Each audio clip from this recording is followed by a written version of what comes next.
2021 के पश्चिम बंगाल विधानसभा चुनाव में मिली हार के बाद टीएमसी ने सोचा था कि बीजेपी बंगाल पर फोकस छोड़ रही है, लेकिन 2024 में दिल्ली जीतने के बाद बंगाल को लेकर पार्टी और भी आक्रामक हो गई।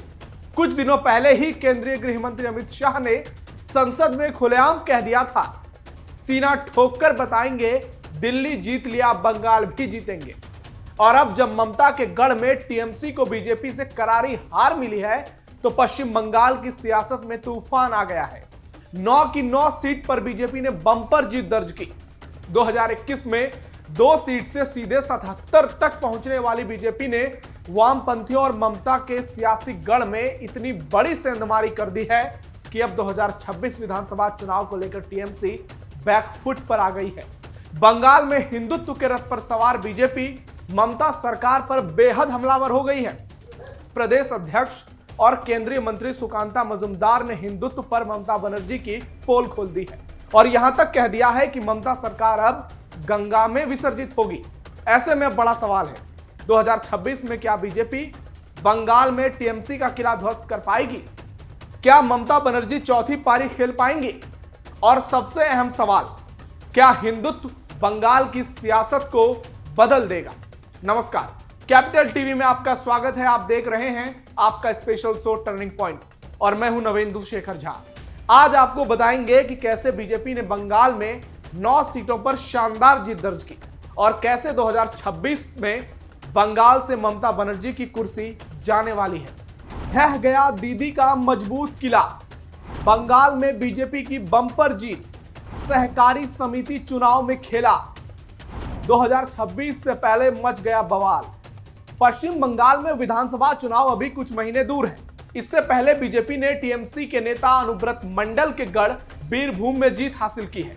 सैंथिया में इटाहट सहकारी समिति चुनाव में बीजेपी ने सभी 9 सीटें जीत ली, जबकि प्रदेश की सत्ताधारी पार्टी टीएमसी को एक भी सीट नहीं मिली।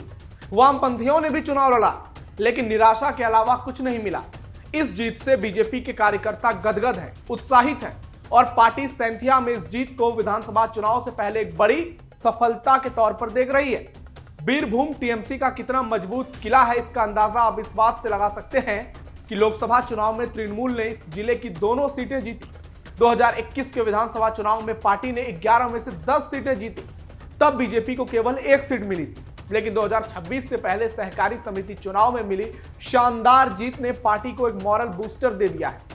बीजेपी नेता श्यामा पद मंडल ने इस चुनाव के दौरान टीएमसी पर आरोप लगाते हुए कहा कि टीएमसी का गढ़ बहुत पहले ही टूट चुका है, अब यहां टीएमसी का कोई जनाधार नहीं है। जहां भी वोट पड़े इसने पुलिस का इस्तेमाल किया, लेकिन जहां भी लोग वोट देने में सक्षम थे तृणमूल हार गई। चलिए, ये तो एक छोटा सा चुनाव है, लेकिन ये एक ट्रेलर की तरह है जो आने वाली फिल्म की कहानी को बयां कर रहा है। आपको बता दें कि नंदीग्राम में भी बीजेपी ने पिछले साल सहकारी समिति में शानदार जीत दर्ज की थी और यह बता रहा है कि कैसे बीजेपी पश्चिम बंगाल में विस्तार कर रही है। 2026 से पहले बीजेपी आरएसएस वीएचपी की तैयारी। पश्चिम बंगाल में हिंदुओं की आबादी करीब 70%, जबकि मुस्लिम आबादी लगभग 27%। 2021 के विधानसभा चुनाव में बीजेपी को 38.15% वोट मिले और उसने 77 सीटें जीती। वहीं टीएमसी ने 48% वोटों के साथ 215 सीटों पर जीत दर्ज की। वोट शेयर में दोनों पार्टियों के बीच करीब 10% का अंतर था। बीजेपी का मानना है कि अगर वो हिंदू वोटरों के अतिरिक्त 5 से 7% वोट को अपने पक्ष में कर ले तो खेल बदल सकता है। आरएसएस पहले ही बंगाल के कार्यकर्ताओं को 2026 के लिए तैयार कर रही है। आरएसएस का संगठनात्मक ढांचा और जमीनी स्तर पर काम बीजेपी के लिए वोट जुटाने में अहम भूमिका निभा सकता है। आरएसएस चीफ खुद बंगाल में कैंप कर रहे हैं। इसका संदेश साफ है कि हिंदुत्व के मुद्दे को मजबूती से उठाकर हिंदू मतदाताओं को एकजुट करने ही बीजेपी का लक्ष्य है। वहीं विश्व हिंदू परिषद भी बीजेपी की जमीन मजबूत करने में जुटा है। हिंदुत्व के सहारे पार लगेगी बीजेपी की नैया। 2026 में अगर बीजेपी को 45% वोट शेयर मिलते हैं और टीएमसी का वोट शेयर 42 से 43% तक सिमट जाता है तो बहुमत की राह आसान हो सकती है बीजेपी के लिए। 294 सीटों वाली विधानसभा में 148 सीटों का जादुई आंकड़ा पार करने के लिए बीजेपी को हिंदू वोटों का ध्रुवीकरण और टीएमसी के पारंपरिक वोट बैंक में सेंधमारी जरूरी है। 2019 के लोकसभा चुनाव में पार्टी ने 40% वोट शेयर के साथ 18 सीटें जीती, जबकि 2024 में उसका वोट शेयर तो घटा ही, वो 12 सीटों पर ही सिमट गई। अब विधानसभा चुनाव में वापसी के लिए पार्टी हिंदुत्व को मुख्य हथियार बना रही है।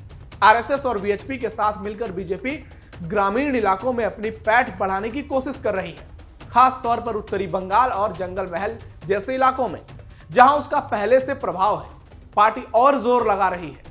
ममता बनर्जी पर मुस्लिम तुष्टीकरण और घुसपैठ को बढ़ावा देने का आरोप लगाकर बीजेपी हिंदू वोटरों में असंतोष भड़काने की कोशिश कर रही है। कहें तो ये बीजेपी की एक स्ट्रेटजी भी है। ममता बनर्जी पर मुस्लिम तुष्टीकरण और घुसपैठ का आरोप लगा रही है बीजेपी, और ये लोगों को बता रही है कि ममता बनर्जी जो है वो खुलकर मुसलमानों की सियासत करती है। ममता बनर्जी के लिए यह स्थिति आसान नहीं है। टीएमसी की ताकत उसका मुस्लिम वोट बैंक और ग्रामीण हिंदू वोटरों का समर्थन रहा है। अगर बीजेपी हिंदू वोटों को एकजुट करने में कामयाब होती है तो टीएमसी का वोट शेयर बढ़ सकता है।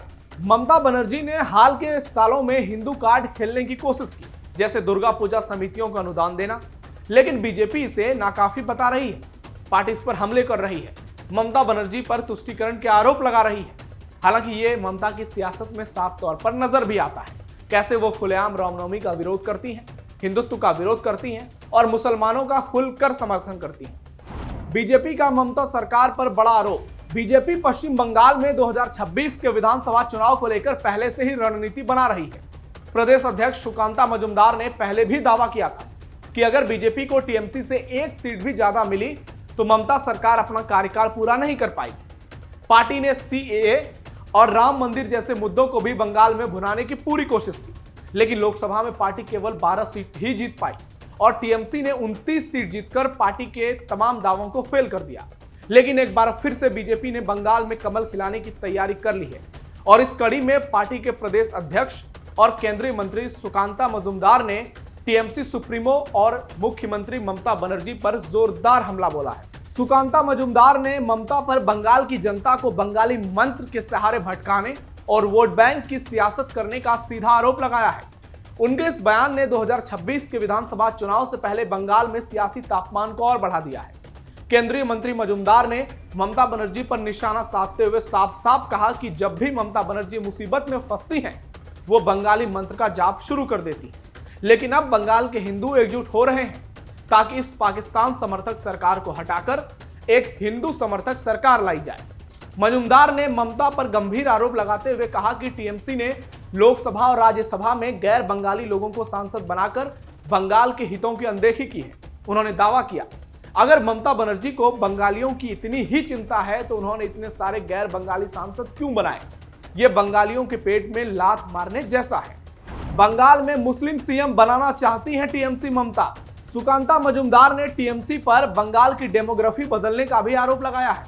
उन्होंने कहा, ममता बनर्जी और उनकी पार्टी बांग्लादेशियों को जबरन नागरिकता देने की कोशिश कर रही है ताकि टीएमसी की सत्ता बरकरार रहे। उनका मकसद है कि आने वाले सालों में बंगाल का सीएम कोई मुसलमान हो। मजुमदार ने दावा किया कि टीएमसी रोहिंग्याओं और मुस्लिम समुदाय को हिंदू बहुल इलाकों में बसाने के लिए समर्थन दे रही है, चाहे वो नागरिकता हो, आधार कार्ड हो या फिर वोटर कार्ड। उन्होंने साफ साफ चेतावनी दी है। लोगों को अभी समझ नहीं आ रहा, लेकिन जब इनकी आबादी 40 से 50% हो जाएगी तब ना ममता होगी ना कानून होगा। इसलिए अब समय आ गया है कि ममता सरकार को गंगा में विसर्जित किया जाए। यह बयान बीजेपी की उस रणनीति का हिस्सा माना जा रहा है जिसमें वो बंगाल में धार्मिक और क्षेत्रीय ध्रुवीकरण के जरिए टीएमसी को घेरने की कोशिश कर रही है। बीजेपी अब बंगाल में बाहरी बनाम बंगाली और हिंदू बनाम मुस्लिम के नैरेटिव को मजबूत करने की स्ट्रेटजी पर काम कर रही है। पीएम मोदी का दौरा होगा गेम चेंजर। आपको बता दें कि पीएम मोदी 18 तारीख को बंगाल यात्रा पर होंगे, जिसे लेकर बीजेपी अध्यक्ष का मानना है कि पीएम की यात्रा पार्टी के लिए गेम चेंजर साबित होगी। 2024 के लोकसभा चुनाव में टीएमसी ने 45.76% वोट शेयर दर्ज की, जबकि बीजेपी का वोट शेयर 38.73% रहा। ममता ने बंगाली अस्मिता और क्षेत्रीय गौरव को अपनी ताकत बनाया, जिसके जरिए बीजेपी को बाहरी करार देकर नुकसान पहुंचाया। हालांकि संदेश खली जैसे विवाद और भ्रष्टाचार के आरोपों ने टीएमसी की छवि को नुकसान पहुंचाया। बीजेपी इन मुद्दों को भुनाने की पूरी कोशिश कर रही है, खासकर ग्रामीण और हिंदू बहुल इलाके में। मजुमदार का दावा है कि बंगाल की जनता अब टीएमसी के भ्रष्ट शासन से तंग आ चुकी है और वो बदलाव चाहती है। यानी पहले बीरभूम में बीजेपी की शानदार जीत और अब सुकांता मजुमदार के बयानों और बीजेपी की रणनीति ने बंगाल की सियासत को गरमा दिया है। सियासी पंडितों का दावा है कि बीजेपी को बंगाल में जीत के लिए न केवल हिंदू वोटों को एकजुट करना होगा, बल्कि ममता बनर्जी की कल्याणकारी योजनाओं का भी जवाब देना होगा। मजुमदार के गंगा में विसर्जन वाले बयान ने टीएमसी को एक नया मुद्दा दे दिया है, जिससे वो बंगाली अस्मिता के खिलाफ हमले के रूप में भी भुना सकती है। दूसरी ओर बीजेपी की रणनीति ध्रुवीकरण और केंद्रीय नेतृत्व की ताकत पर टिकी हुई है। पीएम मोदी 18 जुलाई की यात्रा इस लड़ाई को और तेज कर सकती है, यानी बंगाल की सियासत में बंगाली बनाम बाहरी का मुद्दा एक बार फिर केंद्र में आ सकता है। सुकांता मजुमदार के तीखे हमलों और ममता बनर्जी की जवाबी रणनीति ने 2026 के चुनाव को रोमांचक बना दिया है। बीजेपी की योजना बंगाल में धार्मिक और क्षेत्रीय ध्रुवीकरण के जरिए सत्ता हासिल करने की है, लेकिन ममता की जमीनी पकड़ और बंगाली अस्मिता की सियासत इसे आसान नहीं होने देगी। क्या ममता बनर्जी की सरकार वाकई गंगा में विसर्जित होगी या वो एक बार फिर बीजेपी को मात देगी? इसका जवाब समय और बंगाल की जनता देगी। लेकिन एक बात तो तय है, जिस तरह से पश्चिम बंगाल की डेमोग्राफी बदल रही है, जिस तरह से बंगाल में आए दिन दंगे हो रहे हैं, जिस तरह से मुसलमानों का आतंक देखने को मिल रहा है, उससे ममता बनर्जी की छवि पूरी तरह से खराब हो चुकी है और देश में एक संदेश गया है कि ममता बनर्जी मुसलमानों की मसीहा के तौर पर बंगाल में उभरी है और उनकी सरकार में हिंदुओं के साथ आए दिन अत्याचार की खबरें सामने आती हैं। ऐसे में बीजेपी का दांव 2026 में पार्टी के लिए कमल खिला सकता है। तो आपकी क्या राय है इस खबर पर? कमेंट बॉक्स में अपना फीडबैक जरूर दीजिए। फिलहाल टर्निंग पॉइंट में आज के लिए इतना ही। आप जुड़े रहिए हमारे चैनल के साथ, सावधान रहिए, अलर्ट रहिए और अपने आसपास पैनी नजर रखिए। धन्यवाद।